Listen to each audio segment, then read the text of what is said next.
Welcome back to Meticulous Mechanic. So anyway, after I made that little time lapse, I spent about another hour cleaning. And I actually went all the way down to here. And I got the oil cooler. It used to be really bad. Anyway, that's about as good as I could get it for an hour, but I got most of that crud out by the exhaust, but you can still see it's fairly dirty, but nothing's gonna fall off. I've got all the loose stuff removed. And I'm also making sure I went all around here, all the way around. I have that all clean, so when I pop this cover off, hopefully the dirt doesn't fall down this way. So now I'm gonna try to get this off. So I woke up this morning and it's amazing trying to organize all this information, how to organize it on YouTube and make playlists. I thought, wouldn't it be great if you could organize everything by system alphabetically? But for now, what we're gonna do is just say the words. We're gonna be removing the air cutoff valve assembly. I'm not gonna do the reed valves. Also, when you go to try to put it in that video, it's a lot of work to get everything organized. So right now, I'm just gonna do the air cutoff valve coupler, number one.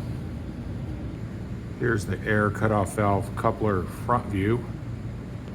Air cutoff valve coupler looking towards the front of the bike.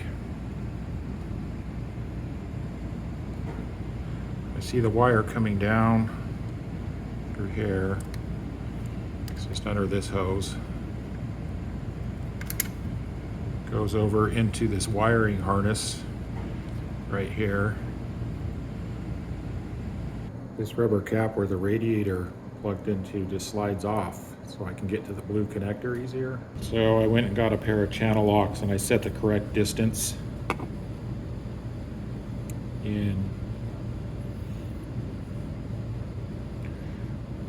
this distance from there to there.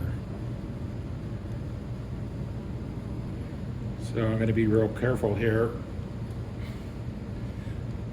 I checked up underneath the connector to make sure there's a flat spot, and if I come in at an angle, I can grab those two tabs I couldn't squeeze with my fingers and squeeze that in. Now I get my screwdriver here and pry it. Now it should come right off.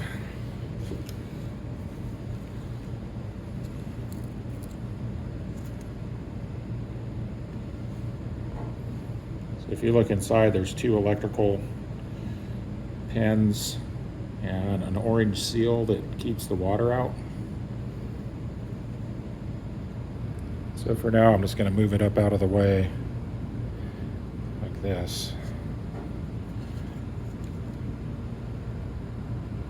So I'm just going to brush a little of this dust off. I'll do it a little better off camera. Next, we're going to remove this part, which is number 2, the air induction system hose air cutoff valve to reed valve cover. All right, let's get some coffee here. Get back to work. We've got a short coffee break here. All right, let's get some coffee here. Welcome back to Meticulous Mechanic. All right, let's get some coffee. Hopefully I can get this job done this century. I've had these for a while, channel lock, made in USA. I bet you I've had these like 25, 30 years. So I'm gonna adjust the width a little wider. You just tilt it up, slide it down. Most people probably know this. But you can go from like that and you can go super wide. That's why these are so versatile. That's normal, and I'm trying to get this hose clamp one of these off here. I already guessed it's probably about, that's too wide. Oh yeah, there's the grooves. Probably right there. So now that I went through that big spiel about these channel locks, I'm not even going to use them. And the reason why is this, it doesn't grab all the way across. It's only grabbing this front one here and that one. So if I put it on there, it will just twist it funny. You can see it only grabs one. So Sorry, I'm going down this path of showing you my tools, but these ones I've had for 30 years also, made in Japan. These ones won't work either because when I go in here, I can't get it in because it's hitting the spark plug. So let's see what else I can find. These will probably work. Vice grips. These are great. You just turn this knob. You can adjust how hard it grabs.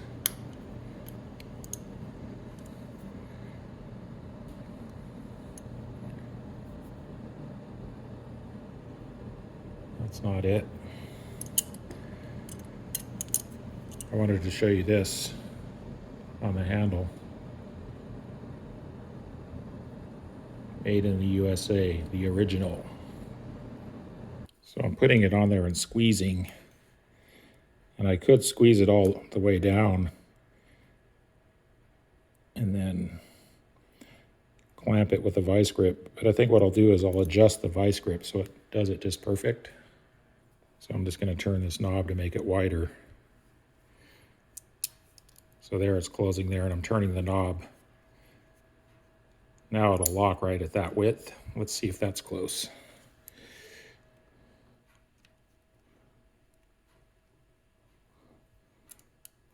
Okay, a little bit more, so I'm turning that knob clockwise. Maybe another half turn. See, now I can get that clamp to move off all the way. So I'm just going to leave it there, maybe give it another quarter turn. Then I'm going to get some kind of a screwdriver to try to get this hose off. So my vice grip is holding the clamp. Now I'm going to try and push here carefully, see if that gets top. You probably couldn't see what I was doing, so I'm just pushing on the left and then pushing on the right. Left, right, left, right. There, now it's off. Oh, just undo the vice grip. So everything's loose, we just have to do this one now. So it's number 3. Down here, number 3. Air induction system hose. So number 4, air induction system hose, air filter case to air cutoff valve. That's the one we took off when we did the air box, which is this, number 4. So it goes down around into this valve. Here's the hose we just took off. Down here, right down in there. Now we're going to be taking off this hose, which we already saw is this one. Should be very similar to the first one we just did. If this is the same diameter as the other hose we just did, I won't have to readjust this. So let's see what happens if it squeezes to the proper place. Actually, there's a better view kind of what's going on. And it just locks there, which is nice. So it's not squeezing quite enough. So I'm going to turn this half a turn and try again. I'm just checking to see if this hose slides off. Let's give it a little more, another half turn.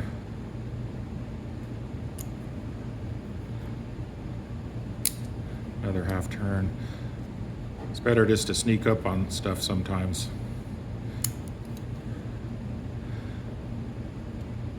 Okay. There we go. Now let's just do the same thing with the push the hose on the left. So I'm going to pause it and just put my nitrile gloves on because I don't want to get my hands dirty. Take a 10-second union coffee break. All right, let's get this other hose off. Hopefully it's as easy as that first one. Pushing on the left. Actually, I'm going to push with my left thumb here and the tool at the same time. That works better. I have a blunt instrument here, It's just a punch, a 1/4 inch punch.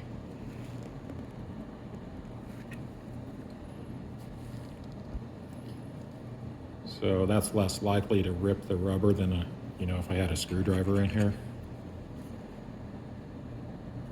So now everything should slide off.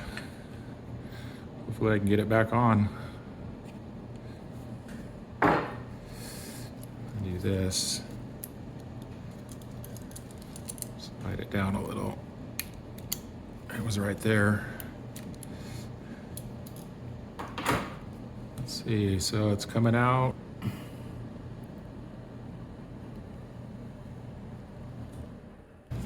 It's funny how the motorcycle manuals say reassembly is the opposite of disassembly. So let's go ahead and do some reassembly, even though we're not reassembling it. So when you go to put this back on, just like we took it off, that went there, that went there, and then it just slid on with the clamps, and this hose goes up to the air box. So I have this new light here that seems to be helping a little bit to illuminate things. Illuminate, not eliminate. So I'm going to clear this bench off a little bit. We got the clutch cable here, the old one from yesterday. That doesn't need to be there. All my cleaning supplies are in disarray. I'll be right back. All right, now just wipe this off a little.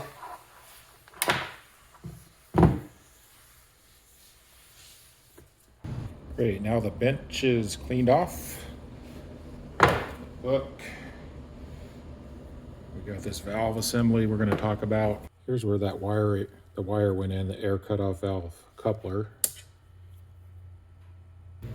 This is the air cutoff valve.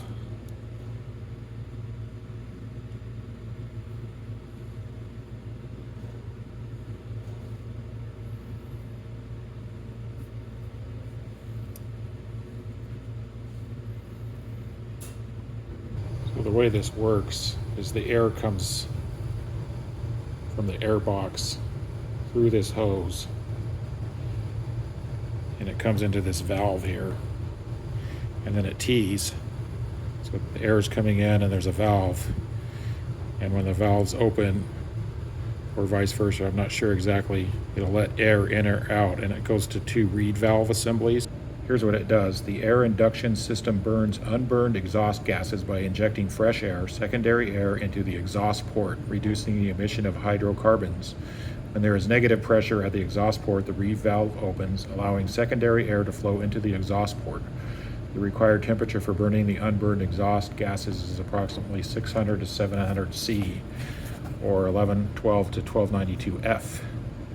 So this air cutoff valve we were talking about is controlled by the signals from the ECU, electronic control unit, in accordance with the combustion conditions. Ordinarily, the air cutoff valve opens to allow the air to flow during idle and closes to cut off the flow when the vehicle is being driven. However, if the coolant temperature is below the specified value, the air cutoff valve remains open and allows the air to flow into the exhaust pipe until the temperature becomes higher than the specified value. So basically you have that air coming in, and we just read about when and how and why. And there's this valve, and it splits it.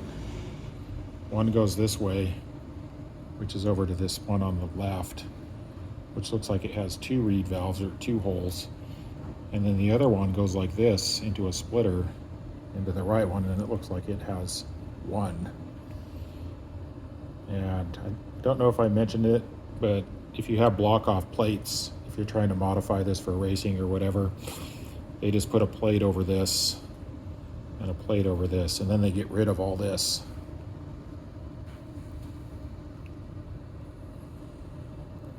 So just post in the comments if you have any corrections or